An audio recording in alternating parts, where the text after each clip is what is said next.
Hello everyone, आज की हम इस वीडियो में बात करने वाले हैं जिन लोगों की 60 साल उम्र हो चुकी है उनके लिए वृद्धावस्था पेंशन यानी बुढ़ापा पेंशन घर बैठे ऑनलाइन किस प्रकार से करेंगे। तो दोस्तों आज के हम इस वीडियो में A to Z आपको जानकारी देने वाले हैं। तो हम आपसे कहना चाहते हैं कि वीडियो में शुरू से एंड तक आप बने रहें, जिसमें आपको अच्छे से समझ में आ जाएगा कि आप घर बैठे ऑनलाइन फॉर्म किस प्रकार से भरेंगे। फाइनली दोस्तों हम अपने कंप्यूटर स्क्रीन पर ले चलते हैं। दोस्तों हम आपको बताना चाहते हैं कि आज का हम फॉर्म यूपी का भरकर दिखाने वाले हैं। दोस्तों सबसे पहले आपको करना क्या है, अपने कंप्यूटर या फिर मोबाइल पर गूगल को ओपन कर लेना है। गूगल को ओपन करने के बाद में उसके सर्च बार में आपको लिखना है यूपी पेंशन।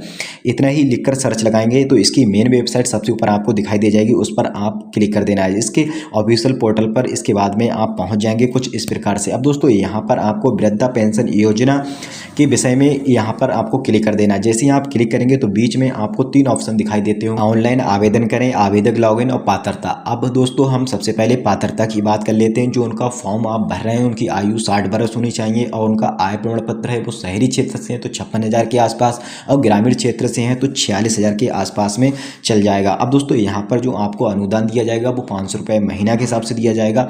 एक फ़ोटो आपको लेना होगा, आय प्रमाण पत्र और आधार कार्ड, इन 3-4 आइटम से उनका फॉर्म कंप्लीट तरीके से भर जाएगा। अब दोस्तों यहाँ पर हम बात कर लेते हैं कि उनका फॉर्म किस प्रकार से भरा जाएगा। दोस्तों यहाँ पर सबसे ऊपर आपको दिखाई देता होगा ऑनलाइन आवेदन करें, इस पर आप क्लिक करेंगे तो आपके सामने पूरा फॉर्म निकल कर आ जाएगा। सबसे पहले आपको अपना जनपद सिलेक्ट करना होगा, उसके बाद में आप शहरी क्षेत्र से हैं, ग्रामीण क्षेत्र से आपको वो सिलेक्ट करना होगा। यहाँ पर हमारे केस में ग्रामीण क्षेत्र से हैं तो ग्रामीण पर टिक लगा दिया। इसके बाद में उनकी जो तहसील लगती है, तहसील को सिलेक्ट करने के बाद में उनका ब्लॉक सिलेक्ट करना है। इसके बाद में ग्राम पंचायत को आपको सिलेक्ट कर लेना है। ग्राम पंचायत में जो उनका गांव लगता है दोस्तों, गांव को सिलेक्ट कर लेंगे। गांव को सिलेक्ट करने के बाद में दोस्तों जो उनके आधार कार्ड में जो स्पेलिंग है वो सेम टू सेम यहाँ पर उनका नाम दर्ज करना है। नाम दर्ज करने के बाद में उनका जो लिंक है दोस्तों, लिंक को सिलेक्ट करना है, जैसे कि मेल फीमेल, वो आपको सिलेक्ट करने के बाद में यहाँ से आपको डेट ऑफ बर्थ को सिलेक्ट करना है। डेट ऑफ बर्थ को पर आपको विशेष ध्यान देना है, जो आधार कार्ड में वो सेम टू सेम ही रखना है, कुछ गड़बड़ ना हो दोस्तों। इसके बाद में उनके पति या पिता का नाम यहाँ पर फिलअप करना है दोस्तों। फिलअप करने के बाद में जो उनकी कैटेगरी है वो दोस्तों यहाँ पर आपको कैटेगरी को सिलेक्ट करना है, जैसे ओबीसी, जनरल, एससी, एसटी, वो यहाँ से सिलेक्ट कर लेना है आपके केस में जो भी हो। इसके बाद में संपर्क सूत्र यानी मोबाइल नंबर आपको डालना है। मोबाइल नंबर ऐसा डालिए जो पहले से किसी पेंशन पर नहीं लगा होना चाहिए और न ही ऐसे व्यक्ति का डालिए जो OTP ना बता पाए। OTP नहीं मिल पाएगी दोस्तों, फॉर्म लॉगिन नहीं होगा और आधार से सत्यापन भी नहीं हो पाएगा।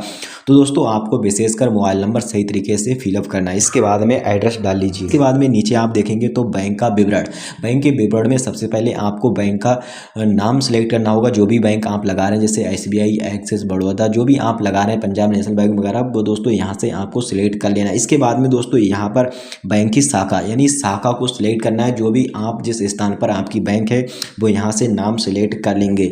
अब दोस्तों यहाँ पर आपको दिखाई देता होगा तीसरे नंबर पर यानी खाता संख्या यानी अकाउंट नंबर उनका डालना है, सही तरीके से फिलअप कर लेना है। उसके बाद में दोस्तों कंफर्म यानी दोबारा भी अकाउंट नंबर आपको डालना है। इसके बाद में आप देखते होंगे IFSC कोड अपने आप ऑटोमेटिक आ जाएगा। जब आप बैंक की शाखा जहां पर है उसका चुनाव करेंगे तो IFSC कोड अपने आप आ जाएगा, उसमें आपको छेड़छाड़ कुछ नहीं करना होगा।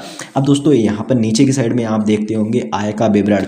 अब दोस्तों यहाँ पर आय का जो विवरण है वो आपको दर्ज करना है। सबसे पहले आवेदक संख्या डालना है, फिर उसके बाद में आप देखते होंगे आय प्रमाण पत्र क्रमांक डालना है। अब दोस्तों यहाँ पर आप डाल लेंगे सही तरीके से। इसके बाद में आप नीचे देखते होंगे दस्तावेज अपलोड। दोस्तों दस्तावेज अपलोड में आपको एक फ़ोटो अपलोड करना होगा। 20 KB से नीचे का फ़ोटो यहाँ पर अपलोड होगा, अगर आप उससे ऊपर का करेंगे तो अपलोड नहीं हो पाएगा।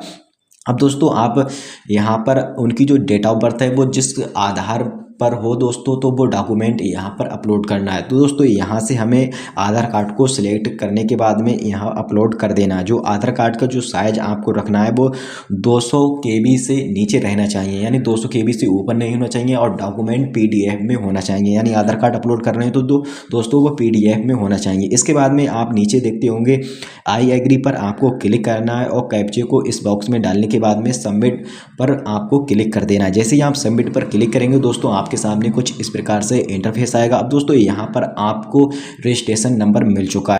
आपने जो मोबाइल नंबर डाला होगा दोस्तों उस पर भी एक मैसेज पहुंच गया होगा कि आपका वृद्धावस्था पेंशन में सफलतापूर्वक रजिस्ट्रेशन हो चुका है और 12 क्रमांक का एक डिजिट आपको मिल गया होगा, जैसे हम रजिस्ट्रेशन बोलते हैं। अब दोस्तों आपको करना क्या है, यहाँ पर आपको एक ऑप्शन दिखाई देता होगा आवेदन लॉगिन, इस पर आपको क्लिक कर देना। इसके बाद में यहाँ पर ओल्ड एज पेंशन को सिलेक्ट कर लेंगे। इसके बाद में आपको रजिस्ट्रेशन नंबर यहाँ पर डाल देना। इसके बाद में यहाँ पर रजिस्टर मोबाइल नंबर भी यहाँ पर डालने के बाद में सेंड OTP पर आपको क्लिक कर देना। इसके बाद में आपके सामने कुछ इस प्रकार से इंटरफेस आएगा, यानी नीचे की साइड में लिखकर आ जाएगा कि आपके रजिस्टर मोबाइल नंबर पर एक मैसेज पहुंच चुका है, यानी OTP। अब दोस्तों OTP आपको प्राप्त होने के बाद में यहाँ पर एंटर OTP पर OTP को डालने के बाद में कैप्चा को डालेंगे और लॉगिन कर लेंगे। लॉगिन होने के बाद में आपके सामने कुछ इस प्रकार से इंटरफेस आएगा। अब दोस्तों यहाँ पर आपको करना क्या है, हमारे एक स्टेप क्लियर हो चुका है। अब दोस्तों दूसरा स्टेप क्लियर करने के लिए एडिट लॉग एप्लीकेशन फॉर्म पर आपको क्लिक कर देना है। अब दोस्तों आपके सामने पूरा फॉर्म खुलकर आ जाएगा जो आपने अभी भरा था। अब दोस्तों यहाँ पर आपको अच्छे से जाँच कर लेना है कि आपके फॉर्म में कोई दिक्कत तो नहीं है। अगर दिक्कत होगी तो शोधन हो सकता है, क्योंकि अभी फाइनल सबमिट हमने नहीं किया है। अगर आपके फॉर्म में कोई दिक्कत नहीं है तो फाइनल सबमिट करने के लिए आप नीचे की साइड में आएंगे, आई एग्री पर क्लिक करेंगे। यहाँ पर कैप्चा डालने के बाद में दोस्तों फाइनल सबमिट पर क्लिक कर देंगे और यहाँ पर हमारे 2 पॉपअप आएंगे, इसे ओके कर दीजिए। अब हमारे 2 स्टेप क्लियर हो चुके हैं। अब दोस्तों तीसरा स्टेप क्लियर करने के लिए आधार अथेंटिकेशन पर आपको क्लिक कर देना है। फिर उसके बाद में आपके सामने कुछ इस प्रकार से इंटरफेस आएगा। यहाँ पर आधार क्रमांक को आपको डालना है आधार कार्ड संख्या वाले ऑप्शन पर। दोस्तों यहाँ पर आपको जन्म तिथि यानी उनकी डालना है, यानी जो अपनी डेट ऑफ बर्थ है वो यहाँ पर उल्टा डालना है। सबसे पहले आपको वर्ष, महीना, फिर दिन डालना है। डालने के बाद में आई एग्री पर आपको क्लिक करना है। फिर कैप्चा को डालने के बाद में क्लिक फॉर आधार अथेंटिकेशन पर आपको क्लिक कर देना है। जैसे ही आप इस पर क्लिक करेंगे, ओके पर क्लिक करेंगे 2 बार, दोस्तों आपके सामने फिर कुछ इस प्रकार से इंटरफेस आ जाएगा, यानी आपका आधार सत्यापन हो चुका है। दोस्तों इस प्रकार से आप देख रहे हैं। अब दोस्तों हमारे तीनों स्टेप क्लियर यहाँ पर हो चुके हैं। अब दोस्तों हमें फाइनल प्रिंट भी निकालना होगा। फाइनल प्रिंट निकालने के लिए प्रिंट एप्लीकेशन पर हमें क्लिक कर देना है। जैसे ही हम इस पर क्लिक करेंगे आपके सामने कुछ इस प्रकार से इंटरफेस आ जाएगा। अब दोस्तों इसे हमें Ctrl+P से प्रिंट कर लेना है। अब दोस्तों वो फाइनल प्रिंट आय प्रमाण पत्र, आधार कार्ड और बैंक की पासबुक को हमें एक साइड बनाना होगा और ब्लॉक स्तर पर इसे जमा कर देना होगा। कुछ महीने बाद इसका रिस्पांस हमें मिल सकता है। इसी प्रकार से स्टेटस भी चेक कर सकते हैं, जैसे कि हमने फॉर्म को अभी लॉगिन किया था। अब दोस्तों जो आपका फॉर्म है कंप्लीट तरीके से फिलअप हो चुका है। दोस्तों इस प्रकार से वृद्धावस्था का पेंशन ऑनलाइन किया जाता है। दोस्तों इस वीडियो के बारे में अगर आपको कुछ पूछना है, आपकी कोई राय, हमें प्यारा सा कमेंट देकर आप पूछ सकते हैं। अब दोस्तों इस वीडियो में बस इतना ही, और दोस्तों इस वीडियो को ज़्यादा से ज़्यादा शेयर कर दीजिए, लाइक कर दीजिए, और दोस्तों अगर आप चैनल पर पहली बार आए हैं तो चैनल को भी सब्सक्राइब कर लीजिए। और दोस्तों इस वीडियो में बस इतना ही, नई वीडियो मुलाकात करेंगे। जब तक के लिए जय हिंद, जय भारत।